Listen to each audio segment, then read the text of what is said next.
Okay, this is the story of a search and rescue mission for me that occurred on April 21st, 1970.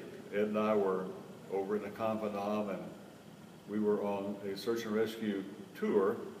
It usually happened for 3 days. We would go on alert, they called it, and there were always 6 A-1s that were on alert. The first day, 2 flew over southern Laos, and 2 others flew over northern Laos, and the lead, Sandy's 1 and 2, stayed in the Confidant on standby alert. So this was our 3rd day of being on Sandy alert. Ed and I were flying together, and we were 1 and 2. The other fellows, 3 and 4, and 5 and 6 had already, were on their orbits. And I think around midday, we got this call, well, maybe before midday, maybe around 10 o'clock, we got a call to scramble and fly into southern Laos for a OV-10, a Marine OV-10 had been shot down, and there were 2 fellows on the ground that were alive, and we were to go to that area and take over as the on-scene commander, Sandy 1 and Sandy 2. The word we got was en route that there were 2 A-1s already there. They were from Da Nang, which was a detachment that was over there permanently, and they were in the area and would let us know what was going on when we arrived. So it took us probably 30 minutes to get to that location from our base. And go ahead, Ed. Well, you know, I was flying on John's wing, and you know, all I remember initially was thinking, what a peaceful looking area this was, unlike some of the SARs that we had to run that were in really hot spots. This appeared to be going to be an easy pickup for the 2 Marines, and boy, did that prove out to be wrong. I mean, we were just getting our briefing on the situation from the SPADs out of Da Nang when I rolled up, and John here was a ball of flames, had been shot, and was in the process of bailing out. So things started to, from my perspective, again from the air, we have this creek. We had this creek about Sandy's. If whoever we were about to pick up, and in this case it was 2 Marines, if Sandy went down, we stopped the operation for the original survivors on the ground and picked the Sandy up. So we immediately went into the mode of getting him out, and in the meantime, about the time where we wanted to get in quickly before they had time to get to him, obviously, and we were getting everything organized, and one of our other wingmen, I think number 3, Sandy 3, took a hit, and he was saying he was bailing out, and I was trying to convince him to get a little further away from the original site that the Marines had gone down, so it wouldn't be quite as hot, gunfire-wise. And so he managed to get 2 or 3 miles away before he bailed out. And then I sent 5 and 6, who had arrived in with the spare helicopter, to work him while we continued to try to get John out. And they were able to get number 3 out right away because he had gotten away from the hot area. Meanwhile,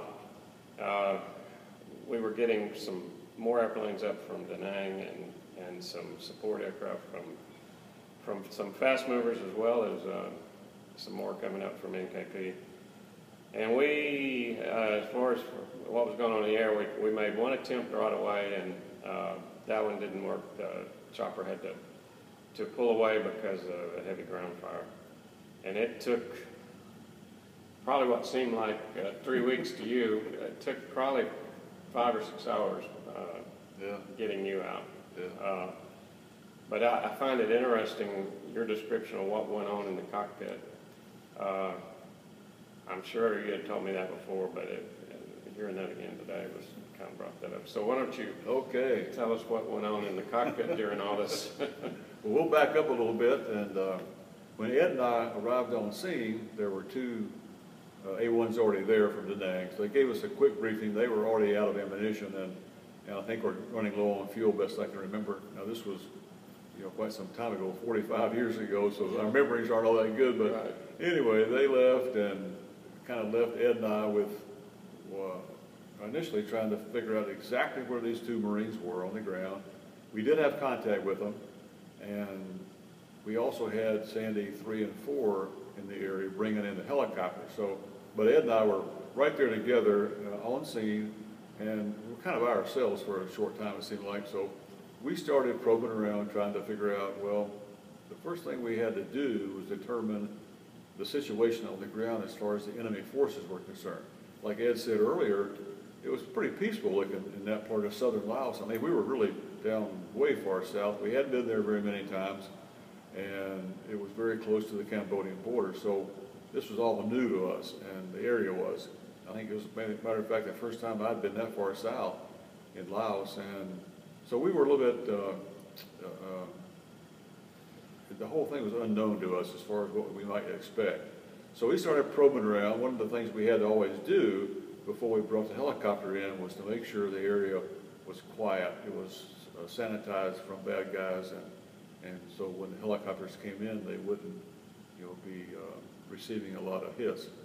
So we started probing around, and the next thing I remember was, it seemed like right away, and this was probably close to noon, we started receiving ground fire. And so I was rolling in on a area where I thought I saw some ground fire coming up, and fired off. Found you. They found you, right? They definitely had me zeroed in. So I remember rolling in, and as I began to pull off, as I can remember, the airplane, my airplane, received 3 definite hits. One was kind of up front near the engine, one was right under the cockpit, and the other was on the right side. I could feel, like as a matter of fact, see the hole that it had blown in the side of the airplane. So, like, as a matter of fact, I looked to my right, and before the cockpit filled with smoke, I could see outside of the airplane through that hole. And I thought, this is not a good deal. But immediately, the airplane cockpit filled with black smoke. There was a fuel tank behind us that, like, I could held close to 400 gallons. And I can't remember now where I had the fuel selector, if it was on that centerline tank or on that actual fuel tank, but it didn't really matter. We had a big 300-gallon tank right under the cockpit, and the gallon of almost 400 gallons behind the seat. So there was a lot of fuel close by.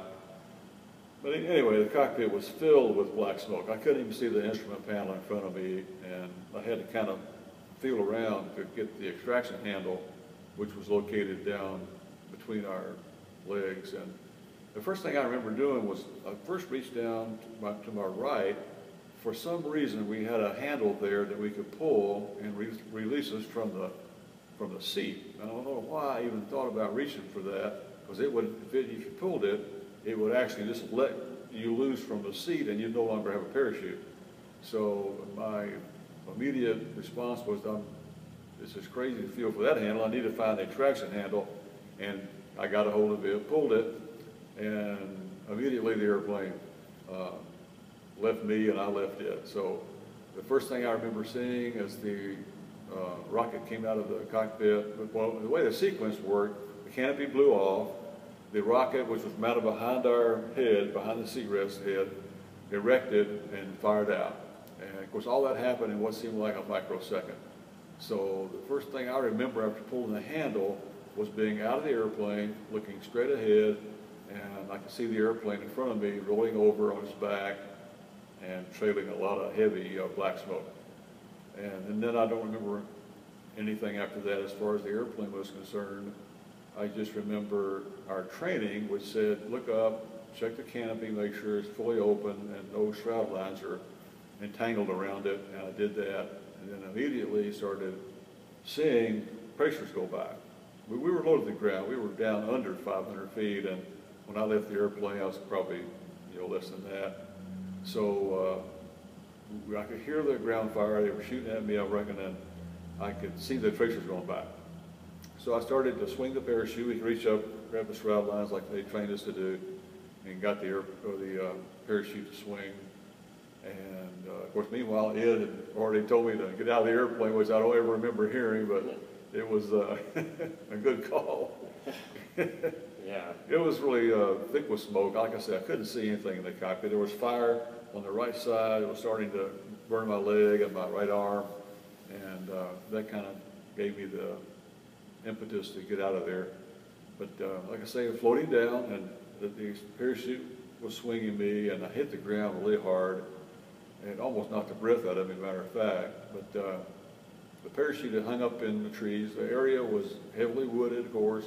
This was right along the Ho Chi Minh Trail, and the undergrowth was just thick as it could be. So I was in the undergrowth, the parachute was in the tree.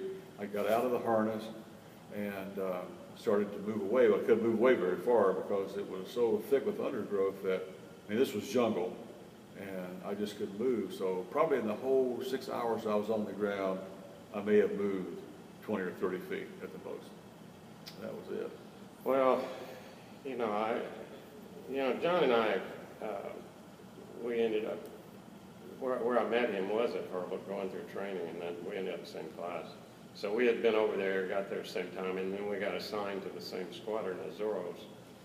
So April was like 2 months from us going home. So we'd been over a while, and even though, I'd been on a lot of these sandy missions, all that immediately going through my mind was, you gotta be kidding me, we're 2 months from, we're 2 months from going home, and you jumped out of an airplane, so I'm just a lieutenant, and I'm starting to scramble to get things done, and then as this is happening,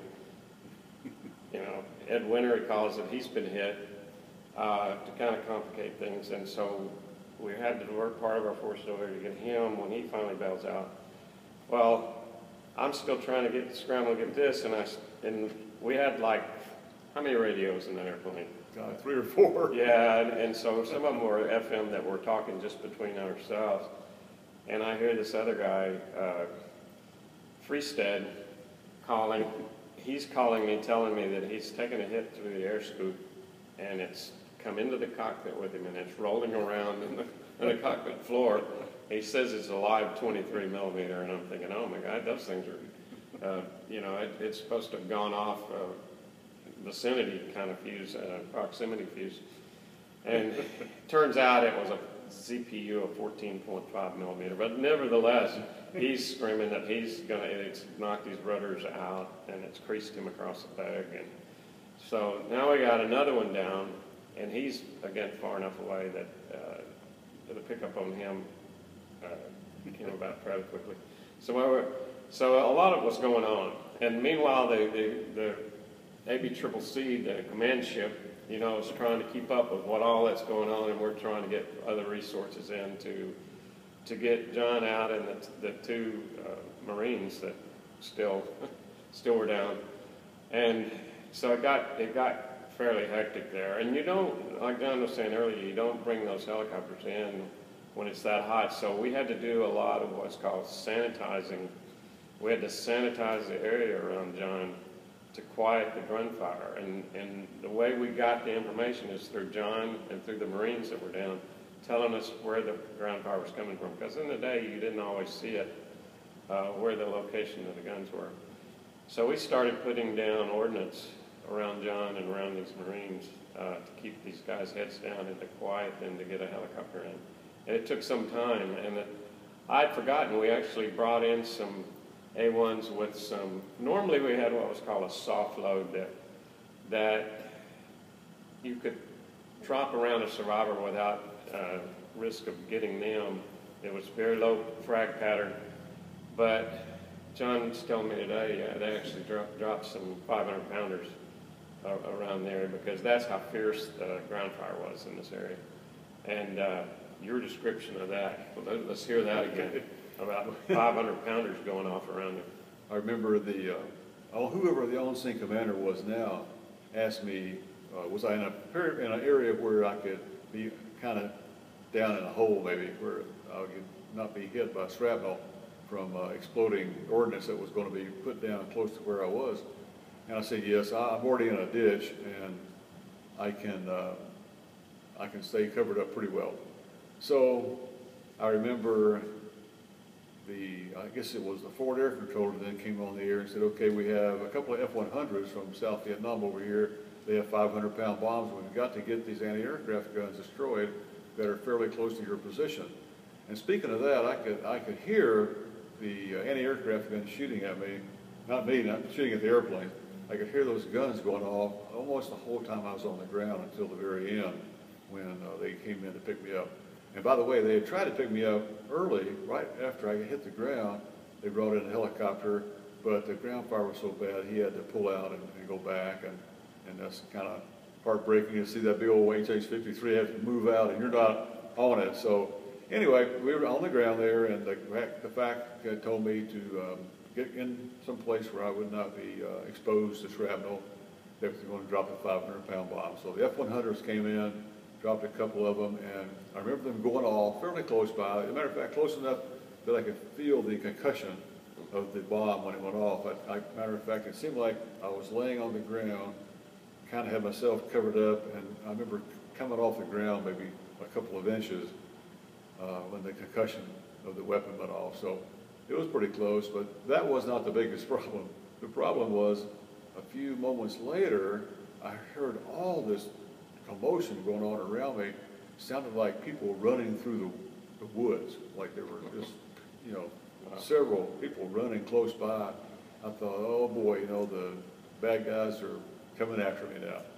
So I had my gun out. Of course, we had these 38 revolvers, and I thought, well, they told us that in this area. 6 rounds, you got 6 shots, right? Yeah, six shots, and they weren't going to take any prisoners, you know, so I had to be ready.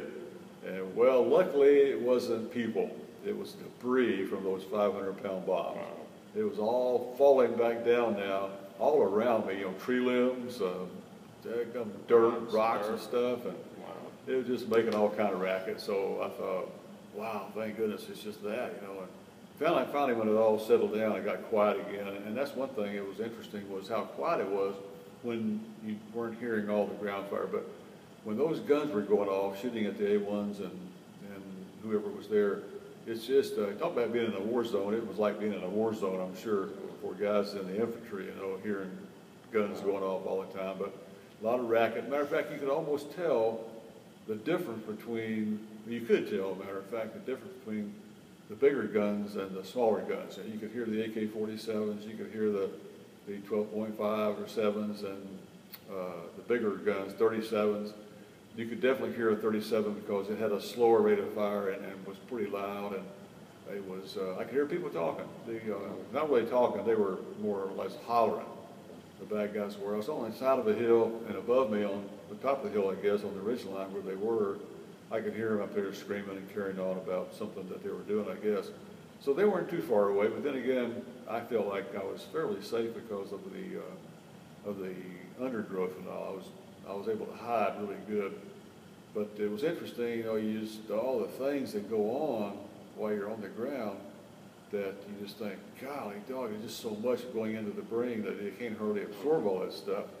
And meanwhile, you know, the on-scene commander's talking to me. And I remember one time, the thing that stands out more than most anything while I was on the ground was Ed came on the radio. We had these survival radios, and he was talking. He said, John, he says, aren't we having fun? I said, yeah, right. Oh, yeah. This is the most fun I've had in a long time. Yeah. But that was kind of a morale builder. I'm sorry I didn't have my little laugh box with me. I could play it down a little bit. Give you a little laugh.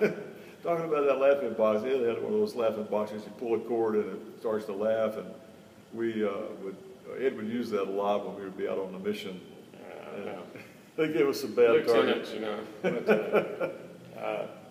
They would say, go to that area over there, and that's where you're going to strike. And we've been watching that area for 30 minutes, you know, and it was just receiving all kind of ground fire. And so we had to go over there, so Ed would pull the string, and you hear that laughing box go off. Kind of. I tell you, I was not laughing that day. I was, in fact, you know, we had been on, you know, no telling how many rescue missions during the 10 months we'd been over there. But I was close to being physically ill in the airplane. I mean, it was just sickening to have you on the ground. And you know, and I kept thinking, that's what I kept thinking, you know, we've been over here all this time and we're about ready to go home. In fact, if you remember, if you were like me, when I first got over there, I was nervous. And then you get over that, and then around about the time you're going to go on R&R, you got nervous. And then right about the time you're about to go home, you know, you'd start to think about that. And that's all I could think about. And I know that, you know, it just, it just seemed to be so much going on at one time. But when we finally got in there to make the pickup, and it was getting almost dark, and I'm thinking, oh my gosh, if we had to leave him there overnight, that was not going to be good. So we're all heading, we finally get him on board, and I'll let him describe going up the penetrator here in a minute, but I can remember the whole entourage going back toward it, and we were out front, and I got to Da Nang way before he did in his helicopter. But I got out of the airplane and just fell down on my knees. I mean, I have never been so wrung out. That was just, it was a gut-wrenching, the most. And we had SARS that went on for a lot longer than that. But that one was the most gut-wrenching one because it was so personal to me. And I've never been so happy to see somebody get off a helicopter that evening at Da Nang than John here. And I had another Lieutenant Tom Coleman who was Ed Wintery's wingman, so he and I, the two lieutenants, that had both our leads shot down at there, and we're standing around like two little lost kids, like we've got two leads with no airplane, so we're flipping a coin to see the next day. We're still trying to get the Marines out, so we launched the next morning to work on them. Unfortunately, we did get we were unable to get one of those Marines out. We did get one, but we lost one of the Marines in that deal the next day. But we got John. We got John. Well, you know, to be quite honest, I owe Ed my life because he was there. He was calm and set up things that briefed the other on-scene commanders that would come in to what was going on, where we were, and all that good stuff. And it was that saved me. So I owe my life to Ed, no doubt about that. And the other rescue forces too. You think that things are bad for A-1s, the helicopter guys even worse because they have to come in and hover for several minutes at a time, being shot at, and then pull out and head out. But speaking of that, I remember when it came time for my final attempt to get out of there, it was toward dark, and the I guess on-scene commander had said, okay, we're going to make one more attempt here before nighttime, and I knew we needed to get out of there before dark. I didn't want to be left behind because things got tough overnight because they would come out and start looking for you with dogs, and they weren't going to take prisoners, so we knew that the nighttime was not a good time. So anyway, when the helicopter came in, this was the second attempt now to pick me up, and we had these flares that were probably 6 or 8 inches long, and they had smoke on one end and a fire type thing on the other, and I'd already used the smoke for the first rescue. Now, we did have several of these things, so it's not like we just had one, but I went ahead and used what they call the night end, which would, when you popped it, it put out a really bright light because it was getting dusk, and the shadows were such that I needed to identify myself to the helicopter.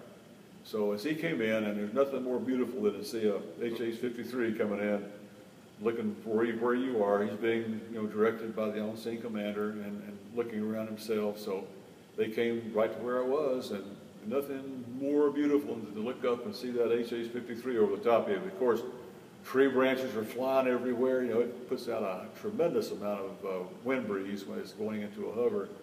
And leaves going everywhere, and it was just amazing what was going on down there when he was in the hover over the top of us. But anyway, the penetrator came down, hopped on it, and they started to pull me back up. And helicopter was probably 30 feet above me because he had to be above the trees. And as I went up, I probably got up halfway up, and the winch stopped. There I was, just hanging below the helicopter now. As I looked up to see what was going on, and the gunner, who was also the hoist operator, had to stop hoisting, and he pulled his gun into the door and was shooting. I looked up and I saw him just blasting away, you know, and I was thinking, golly, dog, how long is this going to take? It seemed like, you know, 15 minutes went by, but really it was probably 5 seconds until he kept pulling me up. So I got up, and we were trained that we'd be pulled in backwards, and they did that exactly like they were supposed to, and got me in the helicopter. And of course, there were 3 gunners in the back, and then a pilot and the other pilot up front, 5 guys on the helicopter. And the gunners, of course, there's one on the very back on the ramp. He was shooting out the back. I could see him back there. The other gunner on the other side was shooting like crazy. And this guy pulled me in, put me over on top of some bulletproof stuff, and went back to his gun. And in the meantime, of course, they were pulling out. And it seemed like, gosh, a long time to get moving, you know, but I'm sure it was just a short moment or two. And next thing I know, we were heading someplace. I was Da Nang, but I didn't realize that at the time. And I looked out the doors of the helicopter, and nothing more beautiful than to see 2 A-1s out there, one on one side, one on the other, just parked in formation, and they were 2 H models, I think they were, or J's, and they looked just really cool. So I got the big escort back to Da Nang, which probably took, I don't know, 20 or 30 minutes to get over there. And we landed, and like Ed said, you know, everybody was pretty much coming in now because it was dark, and it was, we could not do night rescues back in those days. So the gunners got out and started plunking AK-47 rounds out of the side of the helicopter. And he gave me one of them, and I still have it at home. Matter of fact, the AK-47 round that they pulled out of the side of the helicopter. But it was cool. We got there, and they sent you over to the doctor, and he examined me and all that good stuff. And I can't recall how long I stayed there, maybe a day or two, and then they sent me back to the Confidant. But it didn't take long till back in the air again and flying more missions until we finally left in June. Yeah, you and I flew our last sortie together. I was talking to somebody the other day. You videoed that last flight, and it's somewhere. I'm going to dig it out. I'm going to find it. But here we are 45 years later. It's amazing. Yeah, so we've just had a great reunion here in Fort Walton Beach, and it was great seeing all the guys and reliving a bunch of stories. This is just one of them, right? Yep. This was an important one. Yeah, yeah. So it's been good. Yeah, you figure we flew probably over, 250, 300 missions. And yeah. Probably 700, 800 hours of combat time. And in the A-1, we never got too high off the ground, so we were almost always getting shot at, and we all survived. Tough airplane, though. It was a great machine. Airplane. Take a lot of hits. It could. It's amazing how many people would come back off of search and rescue missions, especially, and would be battle damage, where they picked up hits. Yeah, I never knew I was hit until you do the post-flight. And then you see. Yeah, that's right. So it was such a strong airplane. Great airplane. This reunion we're at, of course, we met guys that we flew with, and this is 45 years ago. And these guys are still very active and reliving those stories like they were yesterday. It's awesome.